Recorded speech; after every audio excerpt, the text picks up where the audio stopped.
ओम श्री विष्णुवे नमः। नमस्कार दोस्तों, आप सभी का स्वागत है हमारे यूट्यूब चैनल पावरफुली हिंदू धर्म में।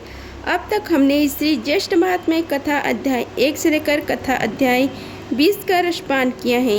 अब हम आप सभी को श्री ज्येष्ठ महात्म्य में कथा अध्याय 21 का रसपान कराएंगे। अगले अध्याय में हमने राजा पुलिंद के द्वारा दत्तात्रेय से एकादशी के वर्णन की कथा के बारे में पूछा गया था। अब हम आप सभी को श्री ज्येष्ठ महात्मा की कथा अध्याय 21 में निर्जला एकादशी व्रत की आगे की महत्व के बारे में आप सभी को बताएंगे। आइए रसपान करते हैं कथा का। दत्तात्रेय जी कहने लगे कि हे राजन सुनिए, मैं विधि पूर्वक एकादशी व्रत को कहता हूँ। हे निप्र, दशमी के दिन प्रातः काल उठकर स्वच्छ विधि को करें। उसके पश्चात काष्ठ की दातुन को त्याग कर पके हुए पत्तों से दांतों को शुद्ध करें। महानदी में मंत्र का पाठ पूर्वक पंचगव्य में स्नान करें। संध्यादि कर्म करके स्वच्छ वस्त्र पहनकर घर को जाएं।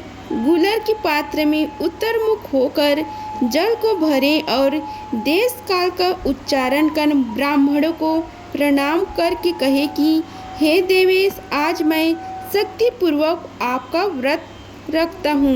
हे राजन, दशमी के दिन दूसरे के घर का अन्न 2 बार भोजन, मांस छोड़ तथा शरीर में तेल लगाना त्याग दे।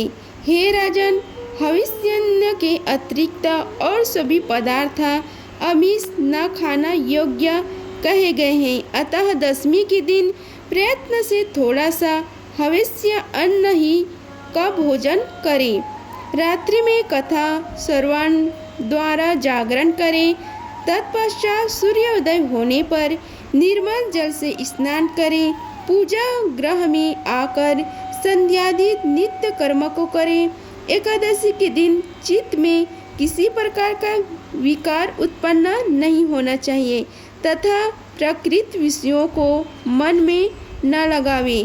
सहस्त्र नाम का पाठ करके तुलसी दल से श्री हरि विष्णु का पूजन करें तथा पुरुषो सक्त और पावन मंत्रों से जनार्दन भगवान का अभिषेक करें। औषधि, मिथ्या भाषण, शयन, स्त्री के साथ वार्तालाप, क्रोध, कटुवचन, आलाप, काष्ठ के दातुन से दांतों का मर्दन नहीं करना चाहिए। एकादशी के व्रत के फल को चाहने वाले इन सब कर्मों को न करें और प्रत्येक प्रहर श्री हरि विष्णु भगवान का पूजन करना चाहिए। इसी तरह गाना बजाना बजाते हुए सारा दिन तथा रात व्यतीत कर देनी चाहिए और उत्सव आदि मनाते दूसरे दिन प्रातः काल जितनी द्वादशी हो उस शेष द्वादशी में भक्ति युक्त चित्त से पारण करें। पारण न करने से पुण्य की हानि अवश्य होगी, इसलिए सर्व प्रयत्न से द्वादशी में पारण करना शुभदायक होता है। हे वत्स, व्रतियों को संपूर्ण व्रत की सिद्धियों के लिए द्वादशी में पारण अवश्य करना चाहिए। पारण के दिन बहुत से ब्राह्मणों को भोजन करावे। जो असमर्थ हो उनको 12 ब्राह्मणों को ही भोजन करा देना चाहिए। पूजन सामग्री से पूजन कर तपस्वियों को भोजन करा देना चाहिए। तृप्ति पर्याप्त शर्करा युक्त पायस का भोजन कराए और श्रेष्ठ ब्राह्मणों को मौन पूर्वक भोजन कराकर स्वयं भोजन कर लेवे। पराया अन्न, आमिष, न खाने योग्य वस्तु, मांस, उड़द, तेल, स्त्री सेवन, मधु, औषधि, दूसरों की चुगली, हिंसा, कांस्य के बर्तन में भोजन न रखें। पान खाना, हजामत बनाना और 2 बार भोजन करना, इस सब बातों को द्वादशी को त्याग करें। सब व्रतों में यह उत्तम व्रत 3 दिन में साध्य होता है। हे निप्र श्रेष्ठ, एकादशी के दिन भोजन नहीं करना चाहिए। अन्न का तो सर्वथा त्याग कर देना चाहिए। एकादशी को अन्न खाने से नरक में जाते हैं। द्रव्य, जल, लवण जहाँ अग्नि में प्रकोप जाते हैं वहाँ उसी को लवण कहते हैं। अल्प धन्य से सिद्ध जो अन्न है वह इसमें नहीं लिखा है। जो मोहवश एकादशी के पारण के समय पर्याप्त द्वादशी को धान्य का भोजन करते हैं सो चंद्र वर्ण व्रत करके पाप से मुक्ति होते हैं। हे राजन, जो तुमने पूछा उसका उत्तर मैंने तुमको दिया। राजा पुलिंद कहने लगे कि हे तात, परम अद्भुत जो रहस्य कही है उसके अनुष्ठान के लिए मुझ में शक्ति नहीं है, क्योंकि मेरा शरीर अत्यंत जर्जर हो गया है। इसलिए कृपा करके इसके सार को ठीक ठीक कहिए। हे भगवान, सार पदार्थ समस्त कर्मों के होते हैं।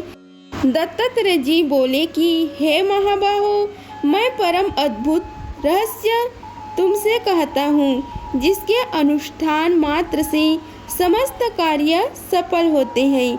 हे राजन, ज्येष्ठ मास के शुक्ल पक्ष को एकादशी को निर्जला व्रत करो। इसके करने से सब पूर्ण हो जाता है, इसमें संशय नहीं है। राजा पुलिंद बोले कि हे दत्तात्रेय जी, ज्येष्ठ मास की एकादशी निर्जला क्यों है?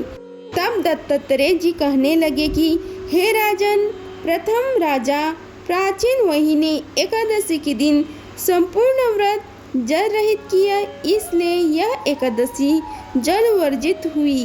निर्जला नाम से प्रसिद्ध एकादशी पापों का नाश करने वाली कही गई है।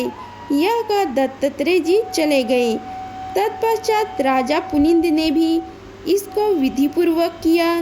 इसी एकादशी व्रत के अनुष्ठान मात्र से राजा पुलिंद दूसरे जन्म में प्रहलाद नाम से भगवान के श्रेष्ठ भक्त और हिरण्यकश्यप का पुत्र हुआ। श्री वेद व्यास जी बोले कि हे भीमसेन, यह प्राचीन इतिहास मैंने तुमसे कहा, इसके श्रवण मात्र से तुम्हारे सब संशय दूर हो जाएंगे। अब तुम क्या सुनना चाहते हो? भीमसेन जी कहने लगे कि हे पितामह, आपकी कृपा से सब मोह नष्ट हो गया, मुझको स्मरण शक्ति मिली है। हे तात, व्रत करने के लिए मैं तैयार बैठा हूँ। निसंदेह मैं आपके वचन का पालन करूँगा।